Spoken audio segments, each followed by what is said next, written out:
Municipal ആക്ടിൻ്റെ ബലത്തിലാണ് എല്ലാം ചെയ്യുന്നത്. സംസ്ഥാന സർക്കാരിൻ്റെ സർക്കുലർ അതിനൊരു പിൻബലമായിട്ടുണ്ട്. കാര്യം ഗവൺമെൻറ് തന്നെയാണ് പറഞ്ഞിരിക്കുന്നത്, നിങ്ങൾ ഇങ്ങനെ ഒരു അപേക്ഷ കൊടുത്താൽ താങ്കളുടെ കൗൺസിലർ സ്ഥാനം സുരക്ഷിതമായിരിക്കുന്നു എന്നാണ് ലാസ്റ്റ് ലൈൻ. സുരക്ഷിതമായിരിക്കും, താങ്കൾ അയോഗ്യനാക്കപ്പെടുകയില്ല. അപ്പോൾ പിന്നെ സംസ്ഥാന സർക്കാർ സർക്കുലറാണ്, അദ്ദേഹത്തിനടുത്ത് മറുപടിയായിട്ട് എടുക്കാം. ഒരു സർക്കുലറാണ്, അദ്ദേഹത്തിന് കൊടുത്ത മറുപടിയാണ്. മറുപടിയിൽ പറഞ്ഞിട്ടുള്ളത് ഇങ്ങനെയാണ്: അദ്ദേഹത്തിന് ഈ കേസിൽ ജയിലിൽ നിന്ന് പുറത്തിറങ്ങുന്നത് വരെയോ അല്ലെങ്കിൽ 6 മാസത്തേക്കോ അദ്ദേഹത്തിന് ഹാജരാവാൻ സാധിക്കില്ല. അതിനുള്ള അനുവാദം നൽകണം എന്നുള്ളത്.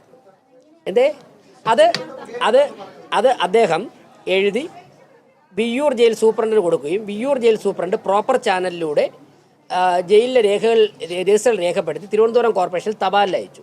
തിരുവനന്തപുരം കോർപ്പറേഷൻ അതിനെ തപാലിൽ രേഖപ്പെടുത്തി സ്വീകരിച്ചാണ് മേയർക്ക് ഇന്ന് കൈമാറിയത്. അതോടൊപ്പം തന്നെ അദ്ദേഹത്തിന് ലഭിച്ച വിയ്യൂർ ജയിലിൽ ലഭിച്ച കത്തും ഇവിടെ എത്തിച്ചിട്ടുണ്ട്. അല്ല, ഇത് അവതരിപ്പിച്ചപ്പോൾ അദ്ദേഹം അതിനെ പിന്തുണച്ചതാണ് ഞങ്ങൾ കണ്ടത്. അത് അദ്ദേഹം കൈ ഉയർത്തി പിന്തുണച്ചു.